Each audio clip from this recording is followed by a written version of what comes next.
Baik, pagi ni Nas, kita nak update secara langsung Olimpik Tokyo 2020 bersama penyampai Astro Arena yang berada di sana, Irfan Ali. Oh. Ya, brother Jepun. Brother Jepun terus. Assalamualaikum Irfan. Waalaikumsalam warahmatullahi Nas, Wawi. Ya. Alhamdulillah sihat cantik. Okey, Irfan kat sana pukul berapa sekarang ni? Sekarang ni kita sejam ke depan lah. Okey. Tapi dia punya cuaca tu tak macam sejam ke depan. Macam sekarang ni dah pukul 1:30 hari. Oh, juga panas lah. Dia punya terang, dia punya panas tu memang tak boleh lah. Even kita orang dah cuba hadap dah masuk hari ke-16 dah sekarang ni. Still sama juga. Mula-mula tu rasa macam Jepun ni tak adalah panas sangat apa semua. But betul panas. Dia daripada nak style-style kan, nak ikut-ikut acah Jepun. Kita pakai t-shirt, kita pakai jersey je buat kerja. Faham. Yelah, kebetulan dia tengah musim panas kat sana kan. Jepun ada 4 musim kan? Betul, 4 musim. Ya. Okey. Update terkini Olimpik Tokyo 2020. Apa cerita? Okey, Olimpik Tokyo 2020 kita tahu sasaran pingat kita tiga pingat. Satu dah dapat daripada badminton, Aaron Chia dengan So Wee. Untuk terjun ada satu sasaran pingat sebenarnya tapi kita tak dapat Pandalela semalam layak ke final. Itu satu benda yang membanggakan. Tapi mungkin dari segi terjunan yang kurang konsisten tu yang buat kita orang kata terkandas sikit untuk dapatkan medal. Tapi untuk Junhong kita punya top 2 sebenarnya, top 2 diver ni mungkin dari segi injury tak cukup persiapan. Dia terkejut sebenarnya. Junhong dia terkejut. Tahu-tahu dia ada lebih kurang 3 minggu ke dalam 4 minggu sahaja untuk prep ke Olimpik. So itu mungkin kurangnya persiapan lah. Dan kita punya fokus depan ni of course dengan Datuk Azizah Seniawang dengan Video Syarom acara Kirin. Okey, kita nak cerita basikal tu kejap lagi. So sekarang ni kita cuba nak fokus pada sukan terjun tu. Nas. Okey. Betul tak Nas? Yalah, sebab kita jarang-jarang tengok sukan terjun ni. Jadi kita tak faham dengan cara kiraan point. Pengiraan ni Macam mana bro? Dapat 6 lah, dapat 7 point something. Okey, nak kira terjun ni dia akan ada kalau tak silap ada 7 judge tau. Ada 7 judge. Yang duduk kat kursi tinggi tu Yes, kursi tinggi tu. So diorang akan bagi markah. Mengikut darjah kesukaran. Dia ada 2.8, ada 3.0, 3.2. Dia banyaklah darjah kesukaran untuk terjun ni. So penerjun contoh macam Pandalela, dia akan dah set 5 jenis terjunan ikut kesukaran masing-masing. So dia kena register dekat judge apa semua.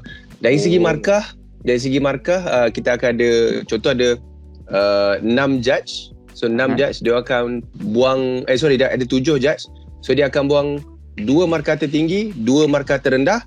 So yang 3 ni akan dicampur dan dia akan darab dengan darjah kesukaran. Panjang cerita dia. Panjang cerita dia. Ingat sikit je. Itu yang bila diorang terjun. Lepas tu markah contoh 6.5, 6.0, 7.5, 7.0, 77. So 2 paling tinggi, 2 paling rendah dia akan tu yang ada dia pangkah tu. Badan lah. Dia ambil tengah-tengah tu je. Yes, dia ambil tengah-tengah. Median lah. Median tu dia campur dan dia darab dengan darjah kesukaran. Baru aku tahu. Aku ingatkan fall ataupun dia orang tak boleh terima markah daripada juri lain. Rupanya gitu. Yang tinggi, yang 2 tinggi, 2 rendah dia potong awal. Baik. Okey, lepas tu pula point dia tengok pada dia punya skill ke apa sebab yang saya tahu percikan air kurang markah tinggi. Percikan tu salah satu. Okey. Dia punya kiraan dia ada banyak, tak silap ada lebih kurang 6 ke 7 aspek sebelum dia dapat bagi benda tu. Mula daripada dia punya form starting dekat atas tu, daripada atas tu kat platform tu kan, dekat form dia punya persediaan dia bentuk tu. Lepas tu execution bila dia punya lompat tu tinggi mana dia boleh pergi, and then execution dari segi teknik ataupun rutin yang dia dah tulis atas kertas macam mana, dan laju mana rotation dia, and then execution keseluruhan macam mana, entry macam mana. Entry. Rotation tu pun kira. Rotation kira. Dan dari segi rotation, betapa smooth you nak adjust daripada rotation ke entry punya bentuk entry tu. Dan entry tu pula macam mana? So dia banyak sebenarnya terjun. Aku tak terkejut kalau satu hari nanti Irfan akan jadi salah seorang juri untuk sukan terjun. Dia kalau orang kata keperluan juri ni kena try sukan terjun. Saya tak main sukan terjun. Macam dah terlambat lah sebab Camp Cina hantar budak 14 tahun boleh menang. Itulah dia. Sebab itu memang power. Adakah sebab dia kecil, dia kurus, dia boleh buat, dia masuk dalam air pun macam duit shilling jatuh. Itu salah satu lah sebab dari segi bentuk badan, tapi dari segi teknik, dari segi dia punya skill tu memang itu level yang lain lah untuk China. Memang level yang lain. Okey, tadi kita ada cerita pasal cara pengiraan sukan terjun. So satu lagi sukan yang kita tengah bagi tumpuan lah, dan sebenarnya kita pun tak faham macam mana cara kira dia kan. Tengok macam yo-yo je. Iaitu berbasikal. Basikal ni dia banyak event. Dia ada sprint which is pecut, dia ada kirin, dia ada omnium, dia ada team sprint, dia ada dia banyak sebenarnya, tapi untuk kita biar kita fokus tak payah banyak-banyak. Pecut dengan kirin sebab itu yang wakil Malaysia ada, Datuk Azizul dengan Syafidaus. Untuk sprint yang hari tu punya event, dia one on one tau. Dia punya konsep is one on one. So start daripada round of, dia ada 30 pelumba yang join, kalau tak silap ada 30. So dia set timing tu 24 yang terbaik. Antara 30 tu? Dalam 30 tu tak silap 24 ataupun 26 yang terbaik. Dipilih, okey, ikut catatan masa lah. So dia lepas tu dia masuk macam knockout punya round macam itu. So contoh paling laju nombor 1 akan lawan yang paling slow nombor 24. Dia go head to head. So 2 lawan 23, 3 lawan 22, macam tu lah. So dia race. So bila race tu, siapa yang menang akan terus pergi the next round. Yang kalah akan tunggu untuk round repechage. Repechage ni apa pula? Repechage ni meaning peluang kedua. Tu kalau Nabila Razali so cakap lah, ini peluang kedua. Untuk dia lawan pool orang yang kalah jugalah. So dia akan lawan ada round dia akan lawan 3 orang sekali, meaning ini dah last untuk penentu 3 orang. So satu je pelumba terbaik yang menang akan pergi the next round. Macam tu. So dia ada peluang lah, ada peluang lagi sampailah ke quarter final. Dan susah sikit sebab repechage pakai ada 2 sahaja. 2 kali repechage. So kirin pun akan guna konsep yang sama, tapi kirin ni perlumbaan berkumpulan. Ramai lah. Dia ada 6 riders dalam satu lap pusing tu. So bila loceng bunyi, dia akan pecah untuk terus potong ke depan lah. Gol yang sama kena menang dekat depan. Tapi inilah sebenarnya favorite acara untuk Datuk Azizul Hasniawang. Macam mana dengan Syafidaus? Dia favourite juga tak untuk kirim? Syafidaus pun dia ikut Datuk sebab sprint ni untuk physical macam Datuk Azizul Shah. Even Datuk dah cakap untuk sprint ni dia susah nak compete, tak cukup horsepower sebab sprint ni dengan rule yang baru apa semua, dia memang lebih advantage dekat orang-orang yang berbadan, orang kata yang lagi berat lah. Sebab untuk push bagi speed acceleration yang in a short period, itu advantage diorang. Kiri lain. It's about speed but it's more about dia lebih kepada tactical. So bila dia nak mencelah, bila dia nak keluar daripada pack, nak potong ke depan, so itu Malaysia ada advantage dari segi strategi.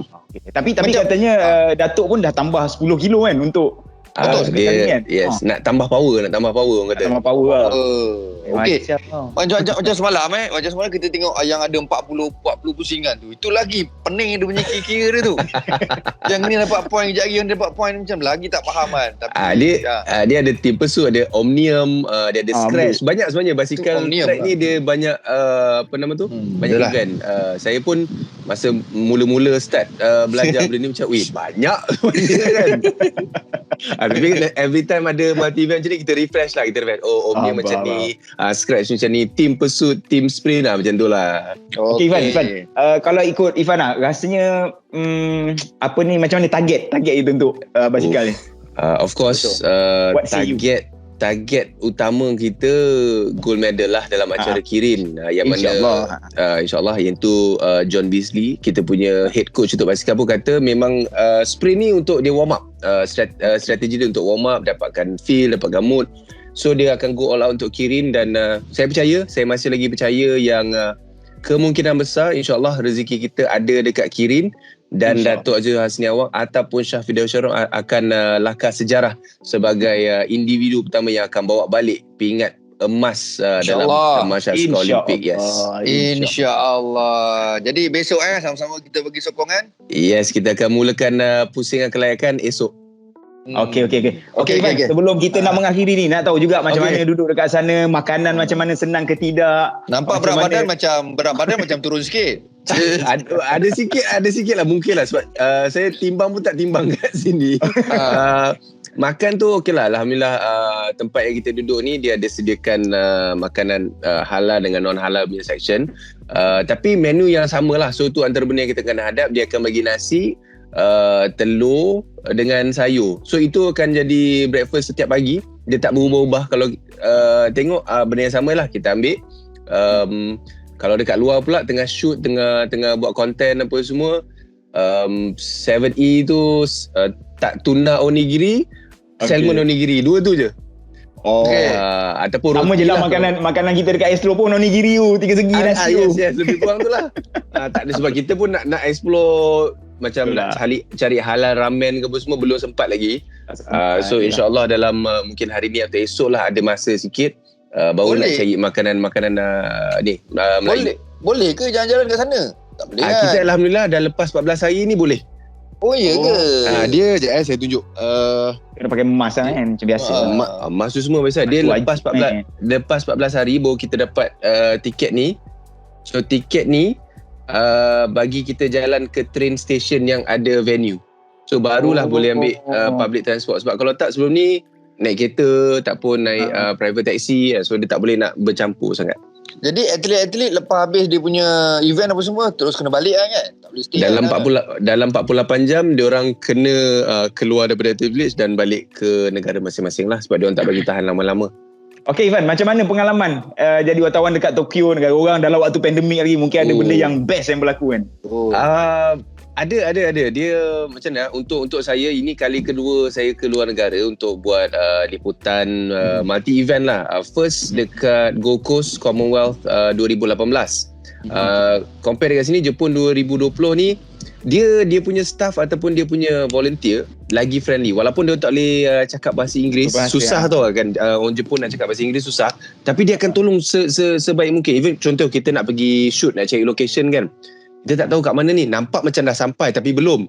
So tanya dia, kita cakap English lah kan, excuse me, where is this?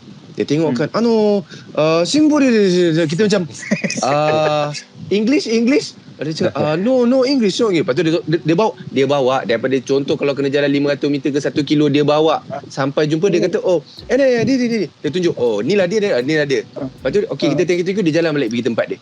Bayangkan jauh tu. Iya, contoh 1 kilo memang dia bawa kita kan, dah sampai. Baru and plus dia orang satu sangat membantu, satu lagi dia orang sangat mesra, ramah, patuh lah. Dia orang yang patuh. Kalau yelah, memang macam tu yang jaga jalan ni apa semua kan. Kalau kita datang kerja, kita masuk kerja pagi kan, dia yang masuk sini ni apa semua. Kalau kita balik kerja petang, dia masih lagi kat situ, dia berdiri kat situ. Dia masih lagi dia. So dia orang menjalankan tugas dengan penuh semangat, dengan penuh orang kata bangga lah. So itu antara experience yang saya macam, respect lah orang Jepun ni.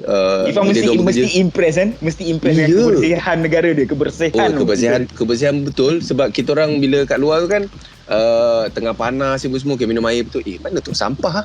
Tak ada. Sampah tak ada. So kena pegang kan. Kalau masuk dalam kita pun cari plastik, simpan sampai kat hotel baru macam, ni ada tong sampah. Itu sampah pun kena asing. Plastik lain, botol lain, sudu lain. So macam dia punya level disiplin tu memang impress lah kita. Macam Okay, jauh lagi kita nak sampai tahap macam ni. Tapi why not kita start from somewhere lah. Yalah. Okay. InsyaAllah boleh jadi contoh insyaAllah untuk kita semua. Betul. InsyaAllah. Baik. Okay Irfan, terima kasih banyak Irfan. Jaga diri baik-baik. Jaga diri. Amin, thank you Mami. Thank you Anas. Kita doakan semoga Irfan dan juga semualah yang atlet-atlet negara kita selamat balik ke Malaysia dengan selamat insyaAllah. InsyaAllah. Sikit je lagi. Okay bro, bye-bye. Irfan. Alright, bye. Assalamualaikum. Assalamualaikum. Assalamualaikum warahmatullahi.